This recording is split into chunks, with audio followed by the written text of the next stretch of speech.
सभी का स्वागत है हमारे चैनल बिजनेस अड्डा 24/7 में। आज हम शुरू करने जा रहे हैं यूनिट नंबर 4 प्लानिंग, जो कि मोस्ट इम्पोर्टेंट यूनिट्स में से एक है और सबसे इम्पोर्टेंट क्वेश्चंस की ही आज हम बात करने जा रहे हैं, जो कि दो हैं। एक क्वेश्चन है planning process and the second one is type of plans. तो आज की वीडियो में हम बात करने वाले हैं इन्हीं दोनों के ऊपर। तो पहले हम चलते हैं प्लानिंग प्रोसेस की तरफ, पर प्रोसेस शुरू करने से पहले एक बेसिक सी बात ले लेते हैं, दैट व्हाट इज प्लानिंग। क्योंकि जब तक ये नहीं पता होगा कि प्लानिंग क्या होती है, तब तक हम बाकी का तो कुछ कर नहीं पाएंगे। देखिए, चाहे हम अपने घर की बात करें, अपने स्कूल्स की बात करें, अपने छोटे मोटे फंक्शंस, पार्टीज, मैरिजेस और भी जितनी भी टाइप की सेरेमनीज हमारे घरों में होती हैं, हर जगह प्लानिंग होती है। तो हमारे यहाँ प्लानिंग का मतलब है क्या कि अपने हर काम को सोचना। तो प्लानिंग जो है, जहाँ पे हम सब सोचते हैं, मैं ऐसे करूँगा, मैं वैसे करूँगा, मैं ये करूँगा, मैं वो करूँगा, ये सब प्लानिंग होती है। ठीक है।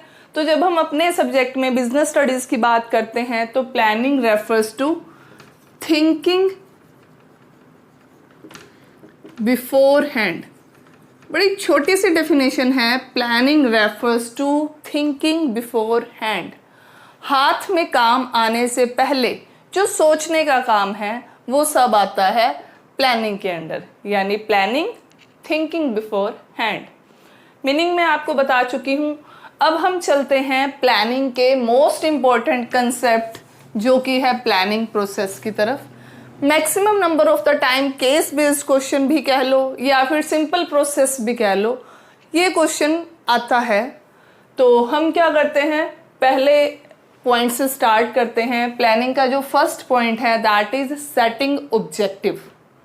अब पहले आपको पता होना चाहिए व्हाट इज ऑब्जेक्टिव। ऑब्जेक्टिव जो है, objective is an and point. Objective वो एंड पॉइंट होता है जिसको अचीव करने के लिए हम काम करते हैं। देखिए, कोई भी ऑर्गेनाइजेशन है, उसका एक एंड ऑब्जेक्टिव होता है, एक टारगेट होता है जिसे अचीव करने के लिए ऑर्गेनाइजेशन काम कर रही होती है। तो टाइम टू टाइम कंपनी जब प्लानिंग करती है तो उसमें पहला काम जो आता है वो आता है सेटिंग ऑब्जेक्टिव का। यानी ऑब्जेक्टिव पहले तो देखिए, आपको 1 मार्क में यही बताना पड़ेगा what is objective. Objective are those endpoint for whose attainment all the activities are undertaken। कि ऑब्जेक्टिव वो एंड पॉइंट है जिसको अचीव करने के लिए सारी की सारी प्लानिंग की जाती है। तो और ये ऑब्जेक्टिव क्या हो सकता है, इसके एग्जांपल्स क्या होंगे कि कंपनी चाहती है हमारा सेल्स टर्नओवर बढ़ जाए। अभी हम 100 करोड़ का सेल्स टर्नओवर है हमारा, हम चाहते हैं कि वो 100 से बढ़कर 120 या फिर 150 करोड़ हो जाए। या फिर कंपनी चाहती है हमारे नंबर ऑफ एम्प्लॉयज 50 हैं, वो बढ़ के 100 या फिर 200 हो जाए। तो ऑब्जेक्टिव कुछ भी हो सकता है। अपनी सेल्स बढ़ाना चाहते हैं, नंबर ऑफ एम्प्लॉयज बढ़ाना चाहते हैं, नंबर ऑफ प्रोडक्ट्स बढ़ाना चाहते हैं, तो ऑब्जेक्टिव कुछ भी हो सकता है। आप लोग देखो, आपको ऑब्जेक्टिव भी कुछ भी हो सकता है कि 12th में मुझे 60% लेना है, मुझे 90 लेना है, मुझे टॉप करना है। तो ऑब्जेक्टिव कुछ भी हो सकता है अकॉर्डिंग टू द पर्सन और according to the organisation. Second one, and I would say the most important one and the most difficult one। एक चीज तो मैं बड़ी श्योरिटी से कह सकती हूँ कि अगर आपको पता है एग्जाम में कोई केस बेस्ड क्वेश्चन है, आपको ये भी पता चल गया कि ये तो प्लानिंग प्रोसेस में से ही आया है, लेकिन फिर भी आपको नहीं पता चल रहा कि आंसर क्या होगा, मैं 100% श्योरिटी से कह सकती हूँ कि आंसर होगा डेवलपिंग प्रेमिसेस। बस मैंने आपको बता दिया, मैंने क्वेश्चन भी नहीं देखा, मुझे नहीं पता आप क्या पढ़ने वाले हैं, लेकिन मैंने बता दिया कि जब आपको समझ आना बंद हो जाएगा ना कि प्रोसेस में से है पर मुझे नहीं पता लग रहा है हेडिंग कौन सा है, तो वो आंसर यही होगा। तो अब मैं आपको बताती हूँ मीनिंग इसका। डेवलपिंग प्रेमिसेस क्या है? प्रेमिसेस हैं एजम्पशंस। ये वो एजम्पशंस हैं विच इन्फ्लुएंस द बिजनेस। ये क्या करती हैं, हमारे बिजनेस को अफेक्ट करती हैं। ये वो एजम्पशंस हैं जो बिजनेस को इन्फ्लुएंस करती हैं, जिनका इम्पैक्ट आता है हमारे बिजनेस के ऊपर। फॉर एग्जाम्पल, आप हो, आपका एग्ज़ाम है। अब आप एग्ज़ाम देने जा रहे हो, एक दिन पहले आपके घर में कोई प्रॉब्लम हो जाती है जिसकी वजह से आप बड़े अफेक्ट हो जाते हो और आप पढ़ नहीं पाते हो। तो वो क्या है, वो एक पर्टिकुलर फैक्टर था जिसने आपके माइंडसेट को बिल्कुल चेंज कर दिया। तो यानी वो चीज़ उस अजम्पशन में आ गई जिसने आपका माइंडसेट बिल्कुल डाइवर्ट कर दिया और अब आप एग्ज़ाम लिखने की हालत में नहीं हो, उस चीज़ ने आपको अफेक्ट कर दिया। सिमिलर वे में ऑर्गेनाइजेशन में कुछ ऐसी चीज़ें होंगी जो ऑर्गेनाइजेशन को अफेक्ट कर देंगी, उसको हम बोलते हैं डेवलपिंग प्रेमिसेस। ये दो टाइप का होता है, इंटरनल एंड एक्सटर्नल। अब इंटरनल में क्या होगा, इंटरनल में कंपनी की कैपिटल, कंपनी का रॉ मटेरियल, ये सब चीजें आ जाएंगी इंटरनल में। और एक्सटर्नल में क्या होगा, एक्सटर्नल में हो जाएगा बिजनेस एनवायरनमेंट, जिसको हम कहते हैं कि हमारी गवर्नमेंट के क्या रूल रेगुलेशन है, सोसाइटी में क्या चल रहा है, सोशल प्रोस्पेक्टिव क्या चल रहा है, टेक्नोलॉजी में क्या क्या चेंजेस आ रहे हैं। दैट मीन्स ये एक्सटर्नल एनवायरनमेंट वाली बातों को कंसीडर करेगा। इंटरनल वाला आपकी ऑर्गेनाइजेशन के अंदर से अफेक्ट करेगा। तो डेवलपिंग प्रेमिसेस में आपको जो मेन वर्ड ध्यान में रखना है, ये वो अजम्पशंस हैं और वी कैन से ये वो फैक्टर्स हैं जो ऑर्गेनाइजेशन को इन्फ्लुएंस करते हैं। After that the third one is identify alternative course of action. अब देखिए, टारगेट तो सेट हो गया, हमने अजम्पशंस भी देख ली, अब है कि उसे अचीव करने के क्या डिफरेंट ऑप्शंस हमारे पास अवेलेबल हैं। देखिए, टारगेट सेट हो गया, अब टारगेट को अचीव करने के लिए बहुत सारे डिफरेंट ऑप्शंस अवेलेबल हो सकते हैं मार्केट में। फॉर एग्जांपल, हमें अपना सेल्स टर्नओवर बढ़ाना है। सेल्स टर्नओवर को बढ़ाने के लिए हम क्या कर सकते हैं, हमारे पास अलग अलग ऑप्शंस अवेलेबल हैं। तो वो ऑप्शंस क्या करेंगे, उन ऑप्शंस में हमारे पास सेल्स बढ़ानी है। अब ये है, या तो अपने प्रोडक्ट के प्राइस को कम कर दिया जाए, ठीक है, अब प्राइस कम कर दिया, या फिर हम तो जी फ्री कूपन्स बांटेंगे, या फिर हम फ्री सैंपल्स बांटेंगे। तो और भी अलग अलग चीज़ें जो हैं हमारे पास ऑप्शंस में हो सकती हैं। हमें तो सिर्फ सेल्स बढ़ाने से मतलब है, हम तो एक के साथ एक फ्री वाली स्कीम चला देंगे। अब ये इतने सारे ऑप्शंस हैं, पर क्या सभी उतने फिजिबल हैं, सभी चीज़ें तो कंसीडर नहीं कर सकते ना। तो यहाँ पे हम केवल उन्हीं ऑप्शंस की बात करते हैं जो सिर्फ हमारे पास अवेलेबल हैं। हम केवल उनको लिस्ट आउट कर लेते हैं कि सिर्फ लिस्ट बना ली जाती है क्या क्या किया जा सकता है। After that the next one is evaluating alternate course. अब यहाँ पे केस बेस्ड क्वेश्चन में जो दो वर्ड्स आपको देखने मिलते हैं वो हैं pros and cons. Pros and cons means positive and negative. Evaluation में हम क्या करते हैं, हमने जो ऑप्शंस यहाँ से लिस्ट आउट किए थे उनके पॉजिटिव और नेगेटिव एस्पेक्ट्स को लिस्ट आउट करते हैं। यानी हम एक एक पर्टिकुलर ऑप्शन को उठाते हैं, उस पर्टिकुलर ऑप्शन में क्या पॉजिटिव आउटकम हो सकते हैं और क्या नेगेटिव आउटकम हो सकते हैं, हम उनको लिस्ट आउट करते हैं। और यहाँ पे हर ऑप्शंस के लिए ऐसी लिस्ट जो है वो प्रिपेयर की जाती है।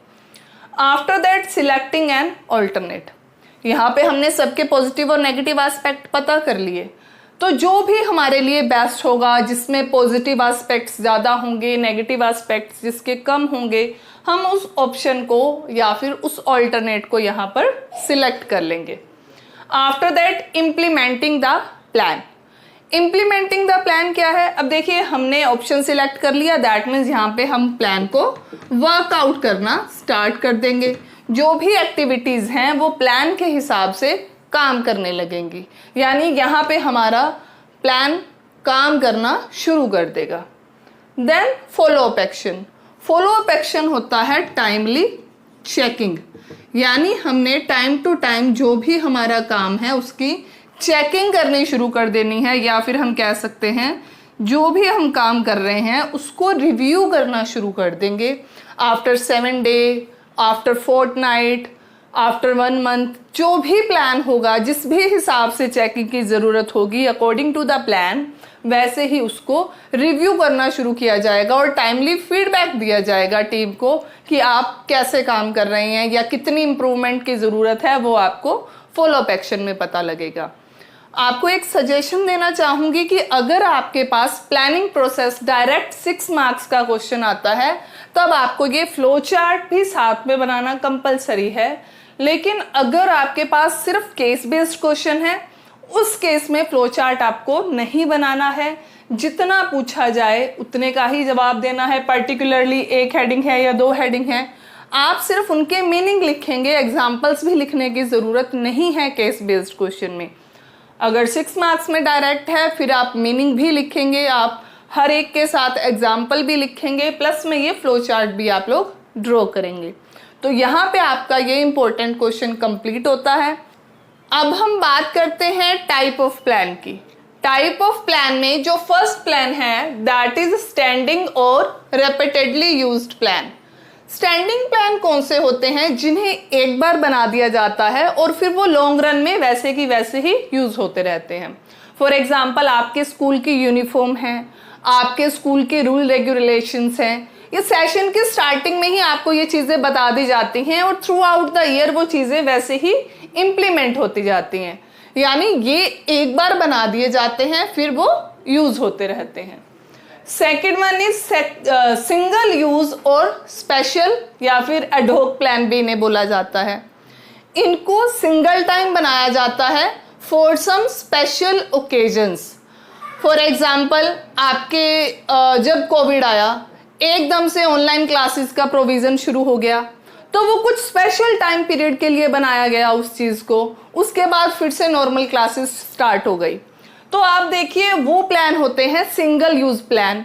या फिर आपके स्कूल में किसी दिन कोई प्रोग्राम होता है, कोई फंक्शन होता है, तो उस पर्टिकुलर डे के लिए कुछ एक्टिविटीज़ को चेंज कर दिया जाता है, पर्टिकुलरली उसी डे के लिए।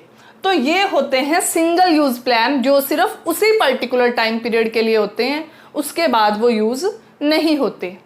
कुछ प्लान्स ऐसे भी होते हैं जो ना तो सिंगल की कैटेगरी में आते हैं और ना ही स्टैंडिंग की कैटेगरी में आते हैं। तो अभी हम स्टार्ट करते हैं नीदर सिंगल नॉर स्टैंडिंग से, क्योंकि यही मोस्ट इंपॉर्टेंट रहते हैं। First one is objective. Objective का मीनिंग ऑलरेडी मैं आप लोगों को क्लियर कर चुकी हूँ। ऑब्जेक्टिव होते हैं वो एंड पॉइंट्स जिनको अचीव करने के लिए ऑर्गेनाइजेशन काम करती है। देखिए, टाइप ऑफ प्लान के केस में एक बात बड़ी इंपॉर्टेंट है कि आपको इनकी पर्टिकुलर डेफिनेशन आनी ही चाहिए, क्योंकि जब इनका केस बेस्ड क्वेश्चन ही आएगा और उस दौरान आपको पर्टिकुलर डेफिनेशन ही देनी होगी। कुछ स्पेसिफिक वर्ड्स हैं जिनसे आपको पता चलेगा कि इनमें से कौन सा प्लान है। वो वर्ड मैं यहाँ लिखूंगी, सभी के नीचे वो मेंशन करूंगी। आपने वो वर्ड्स याद रखने हैं, उसी से ही आप केस बेस्ड क्वेश्चन जो है वो सॉल्व कर पाएंगे। तो ऑब्जेक्टिव के केस में वर्ड है एंड पॉइंट, या फिर हम कहें वो टारगेट जिसको अचीव करने के लिए ऑर्गेनाइजेशन जो है वो काम करती है। आपका सेल्स टर्नओवर इंक्रीज हो जाए, नंबर ऑफ एम्प्लॉयज इंक्रीज हो जाए, मार्केट में आपका शेयर बढ़ जाए। टारगेट या ऑब्जेक्टिव कुछ भी हो सकता है। Then second one is strategy. Strategy में जो सबसे मेन वर्ड यूज होता है, स्ट्रेटेजी क्या है? That is a comprehensive plan. ये मोस्ट इंपॉर्टेंट वर्ड है स्ट्रेटेजी के केस में, जो आपने याद रखना है कि जो स्ट्रेटेजी है वो सबसे बड़ा प्लान है इन सब में से। और ये क्या कंसीडर करता है? Which consider business environment. Business environment आप लोगों को आई थिंक ऑलरेडी पता होगा। ये इकलौता ऐसा प्लान है जो बिजनेस एनवायरनमेंट को भी स्टडी करता है। ये दो वर्ड्स जब आपको दिखें तो आंसर होगा स्ट्रेटेजी, कि ये प्लान सबसे बड़ा प्लान है और ये इकलौता प्लान ऐसा है जो बिजनेस एनवायरनमेंट को, दैट मीन्स पूरी की पूरी मार्केट को इंटरनली और एक्सटर्नली जो है वो स्टडी करता है। अब हम आते हैं स्टैंडिंग प्लान में। तो स्टैंडिंग प्लान्स में जो फर्स्ट वन है दैट इज पॉलिसी। पॉलिसी के लिए आपको जो वर्ड ध्यान में रखना है दैट इज जनरल स्टेटमेंट, कि पॉलिसी जो है वो एक जनरल स्टेटमेंट है जो गाइड करती है एम्प्लॉइज को,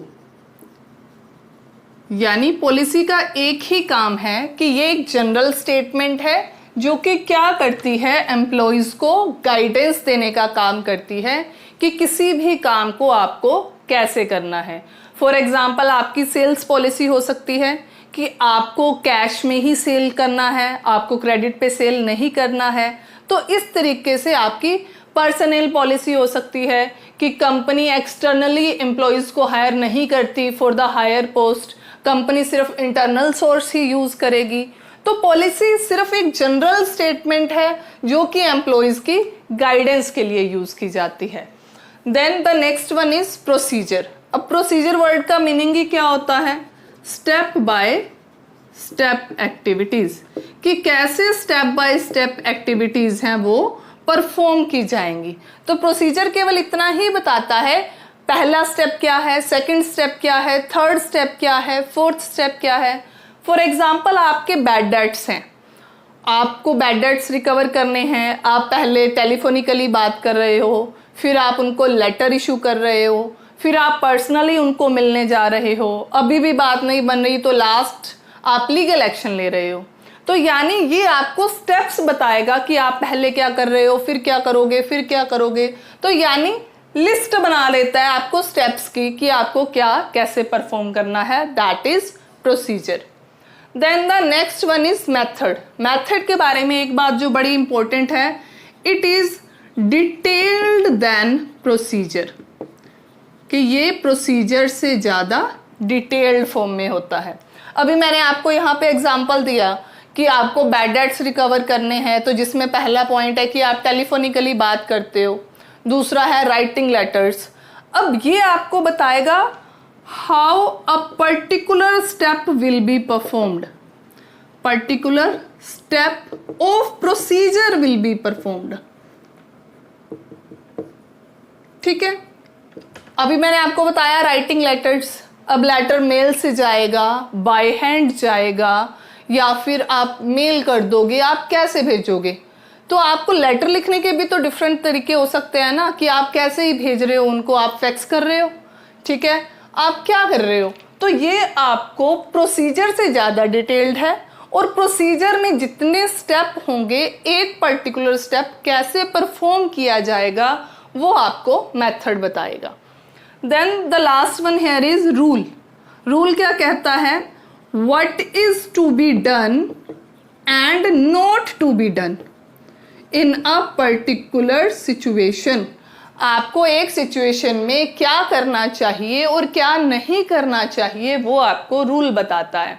रूल क्या है, फॉर एग्जाम्पल आपके स्कूल में आपको तो 2 ब्रेड्स करके आनी है गर्ल्स के लिए, ठीक है, आपको यूनिफॉर्म में ही आना है। अगर हम ऑर्गेनाइजेशन की बात करें, no smoking in the factory premises, no smoking in the office premises. तो इस टाइप की जो चीज़ें हैं जिनको ब्रेक करने पे आपके ऊपर हैवी फाइन लगाया जा सकता है, तो वो रूल के अंडर आता है।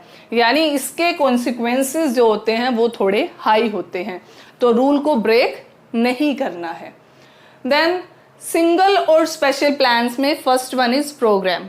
आपकी फेयरवेल पार्टीज होती हैं, आप लोग ड्यूटीज लगाते हो एक दूसरे की कि ये डांस देखेगा, ये सिंगिंग का देखेगा, अरे ये एंकरिंग अच्छी कर लेता है, ये एंकरिंग का देखेगा, आप ड्यूटीज लगाते हो। आपके घरों में वेडिंग्स होती हैं या और बहुत सारे फंक्शंस होते हैं, तो आप लोग घरों में सभी मेंबर्स की ड्यूटीज लगा देते हो। तो ये जो आप ड्यूटीज लगाने वाला काम करते हो ना, दैट इज प्रोग्राम। तो जब आपको ऑर्गेनाइजेशन में when, where, how in questions के आंसर मिलने लगे, कौन करेगा, कब करेगा, कैसे करेगा, तो इन क्वेश्चंस के जो आंसर होते हैं वो हमें मिलते हैं प्रोग्राम के अंदर। Then the last one here is budget. Budget क्या होता है, जब आप न्यूमेरिक फॉर्म में चीज़ों को दिखा पाओ। न्यूमेरिक फॉर्म में आप, मैं कहूँगी सिंपली कि मनी की फॉर्म में जब आप चीज़ों को बता पाओ कि इसके ऊपर इतना एक्सपेंस हुआ, इसके ऊपर इतना एक्सपेंस हुआ, इस चीज़ पे मेरा इतना खर्चा हुआ, तो उसको हम बोलते हैं बजट।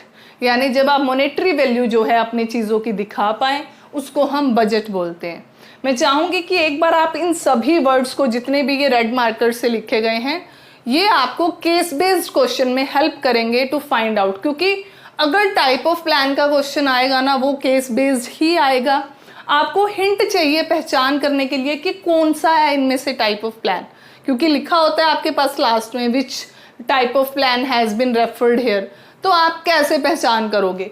तो ये जो वर्ड्स हैं ये आपको पहचान करवाएंगे कि किस टाइप ऑफ प्लान की क्वेश्चन में जो है वो बात हो रही है। और आपको पर्टिकुलरली डेफिनेशंस ही लिखनी है, इधर उधर की बातें या एग्जाम्पल्स लिखने की ज़रूरत नहीं है। केस बेस्ड क्वेश्चन में आपको एग्जाम्पल्स एक्सप्लेन नहीं करने होते, तो आपको सिर्फ पर्टिकुलर डेफिनेशन देनी है, इन वर्ड्स को आपने ध्यान में रखना है।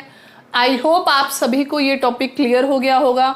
6 मार्क्स में जो है इसका question maximum of the time जो है वो आ ही जाता है। तो अगर अभी भी कुछ आप जानना चाहते हैं इस टॉपिक से रिलेटेड तो मुझे नीचे कमेंट सेक्शन में ज़रूर बताइए। और अगर अभी तक आपने चैनल को सब्सक्राइब नहीं किया है तो चैनल को सब्सक्राइब कर लीजिए और इन वीडियोस को अपने दोस्तों के साथ शेयर करना बिल्कुल ना भूलें। Thank you.